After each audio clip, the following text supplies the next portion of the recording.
Buenos días para toda la audiencia que me va a observar en este video.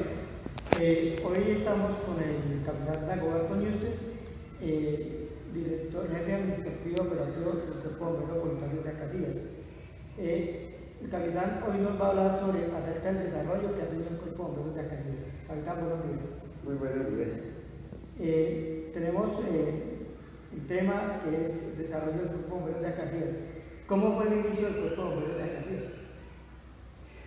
Bueno, efectivamente, en el año 1972, en el mes de agosto, un grupo de amigos encabezado por el fallecido ya capitán Miguel Martínez, quien había sido bombero de Villavicencio, tuvo la iniciativa de convocar a una serie de ciudadanos de Acacias de la época para que conformáramos el Cuerpo de Bomberos.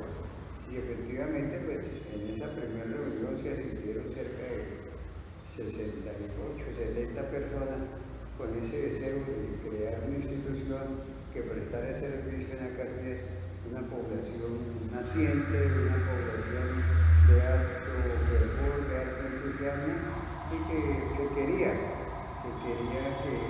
que pudiéramos prestar ese servicio. Efectivamente nos convocó y hubo esa asistencia y se dio inicio así a la creación del Cuerpo de Bomberos de Acacias. Y durante ese inicio, ¿cuál fue el primer vehículo que tuvo el bombero de Acacias y cuántas series ha tenido?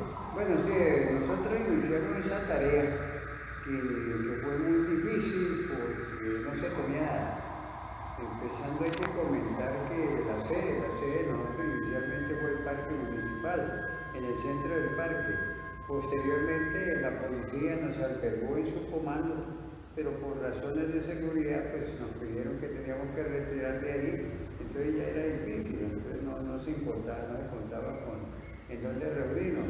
Posteriormente por ahí en algunos salones de amigos, aquí en el salón parroquial hacíamos las reuniones, hacíamos las capacitaciones de entrenamiento físico por las calles y se empezó a convocar a la comunidad, que dentro de la comunidad pues están los mismos familiares de nosotros, nuestros padres, nuestros familiares allegados, amigos, todo, para poder realizar una serie de actividades populares para recolectar algunos fondos, valga decir bazares.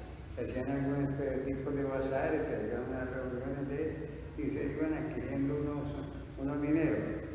Pero también hay que recordar que en 1970 se realizó la fiesta del cincuentenario de Acacias. Allí se reunieron las diferentes colonias, cada uno hizo su participación, las diferentes expresiones cívicas que existían en la ciudad.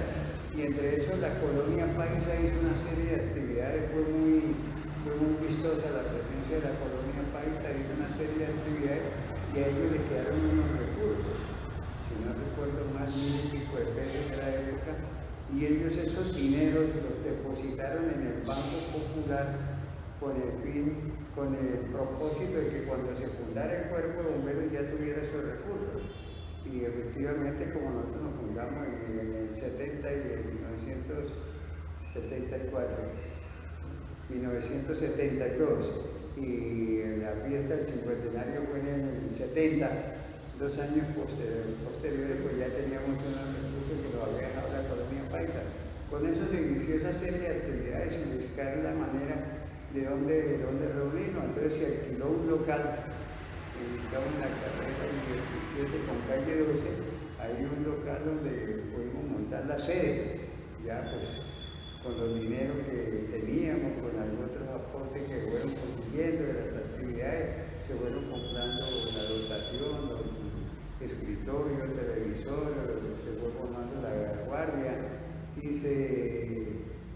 y logramos ya tener la sede. Entonces ya después prestamos los voluntarios, prestábamos guardia, ya teníamos donde quedarnos.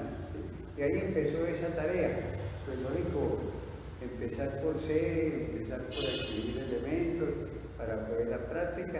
Tuvimos mucho favorecimiento de los compañeros bomberos de Villavicencio que nos ayudaron regalándonos material de segunda, que nos prestaron un poco de cascos, una serie de equipos que nosotros lo utilizamos y con eso empezamos a hacer esa capacitación y empezamos a hacer a complementar la dotación con estas circunstancias. Y para la adquisición del vehículo, Bueno, nosotros tuvimos la oportunidad de tener una camioneta internacional, que nos la regaló el distrito de carretera. Pues sí, estaba un poco malita, pues se acondicionó y fue el vehículo que nosotros tuvimos. Pero entonces ya se siguió trabajando, entonces que nosotros después de tener esa sede allí, allá entonces ya se empezó a buscar con el municipio, y en el sitio donde está ubicada la estación hoy en día hay quedado el coso municipal. Y entonces el alcalde de la época nos dio la oportunidad de que utilizáramos, que acondicionáramos el coso. Y se acondicionó, se fue buscando por tareas entre varios, se acondicionó y se convirtió en la sede que tenemos hoy en día, que afortunadamente es sede propia, porque el alcalde de la época, que el doctor Germán Vaquero, don Luis Enrique Sastoque, quienes fueron alcaldes, pues nos dieron la oportunidad de utilizar ese lote, y ya se convirtió posteriormente, no lo escrituraron, entonces ya se convirtió en la sede. Ahí pues teníamos la primera camioneta, la que le comento, la camioneta internacional, que había sido el distrito de carretera, y en esa época ya ingresó como comandante el capitán Joel Martínez. Pues habían venido como comandante el doctor Lisímaco, después del primero el fundador, que es el doctor Alfonso Bolívar, posteriormente el doctor Lisímaco Mora y posteriormente Alejandro Granados. Alejandro Granados le entregó al padre Joel Martínez. Afortunadamente el padre Joel era de mucho entusiasmo, muy echado para adelante, muy decidido.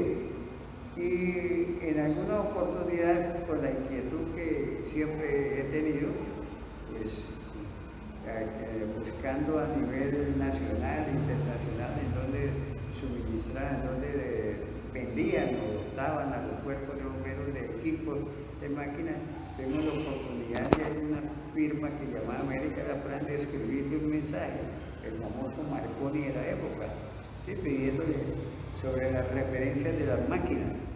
Y efectivamente nos contestaron diciendo que estaban en Estados Unidos 2 máquinas disponibles para vender, y que para apartar una máquina se necesitaban una máquina de 1000 galones, necesitaban 50.000 pesos, y otra máquina de 750 galones, que fue la que nos decidimos, me tocaba apartarlo con 30.000 pesos.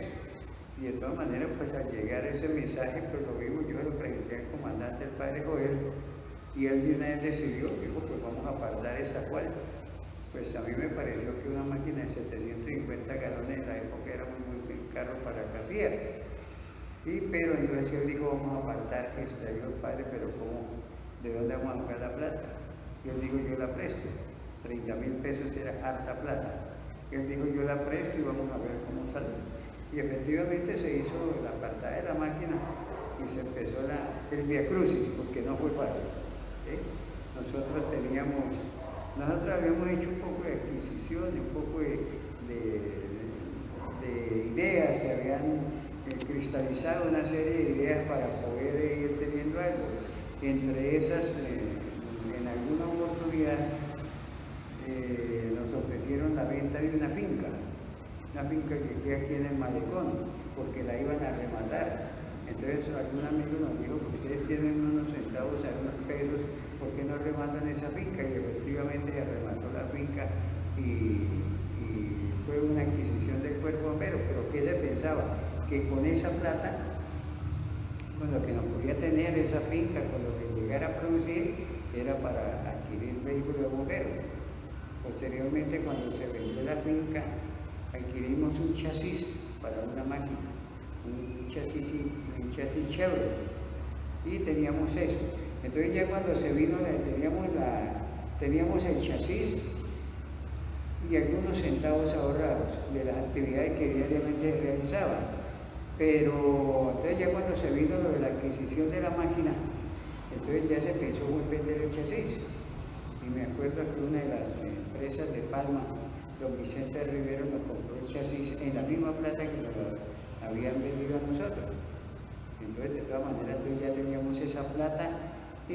teníamos algunas actividades y se empezó por los trámites de adquisición de la máquina, que no fue fácil, porque la máquina duró un largo tiempo, casi 2 años, en ese trámite de importación, porque no había los permisos. Pero entonces se adquirió la máquina 001, la pieza que tenemos, ¿sí? Con muchos problemas, pero se logró. Tuvo que aportar la ciudadanía, la ciudadanía, las actividades que le realizaron, la decisión que hay que reconocer mucho la decisión del alcalde de la época, don Luis Enrique Sastoqui, a que el municipio no aportó plata, pero el municipio, la decisión de él para respaldarnos ante un crédito en el Banco Santander, para poder firmar una carta de crédito para que la máquina la pudieran enviar. Y se dio la situación porque la firma importadora nos hizo los documentos, pero nos dejó hasta ahí. Digo yo, hasta aquí llego, aceptando los documentos y ya no lo más porque no tengo compromiso y no me compete hacer trámites de importación y ya les toca a ustedes.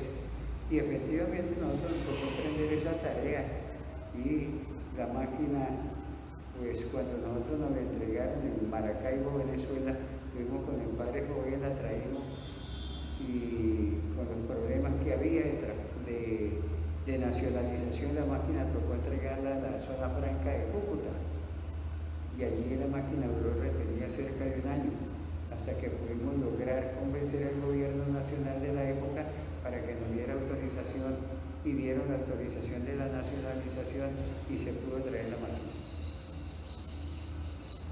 Mi capitán, y durante el tiempo que ha permanecido, usted es uno de los fundadores del Bomberos de Acacías, ¿qué cargos ha desempeñado? Yo empecé como jefe de cuartel de la época. Posteriormente, ya entre nuestro trabajo, entre nuestra trasegar bomberil, sí, pues yo logré la capacitación, logré el ascenso, yo llegué a primero fui cabo, posteriormente ascendí a teniente y ya ahí pues posteriormente me profesionalicé, seguí estudiando y estoy ya siendo administrador público. En esa época los comandantes se buscaban era personas muy respetables de la ciudad, así no tuvieran nada que ver con bomberos. Entonces yo rompí ese paradigma y ya siendo profesional yo pedí que era el Consejo General de Bomberos, la máxima autoridad, a la reunión de todos los bomberos antiguos quienes nombraban. Entonces yo pedí que me nombraran como comandante porque era un oficial activo, ya yo había adquirido el grado de capitán, entonces pedí, efectivamente me nombraron como comandante de la institución y así se siguió dando que se siguieran nombrando comandantes al personal activo de la institución. Eso pues era una lucha que tocaba que lograrla entre los bomberos y efectivamente pues se ha venido logrando y desde esa época hemos venido desarrollando una serie de actividades que hoy en día pues nos sentimos satisfechos por donde hemos llegado, pero inquietos porque el porvenir de bomberos es muy enorme y es grande y necesitamos el aporte de cada una de las unidades, el aporte, buscar la ayuda de la ciudadanía para lograr eso. Y más adelante les comentaré todas las perspectivas que hay para esta institución que debemos de convertirla en una de las mejores del país. Bueno,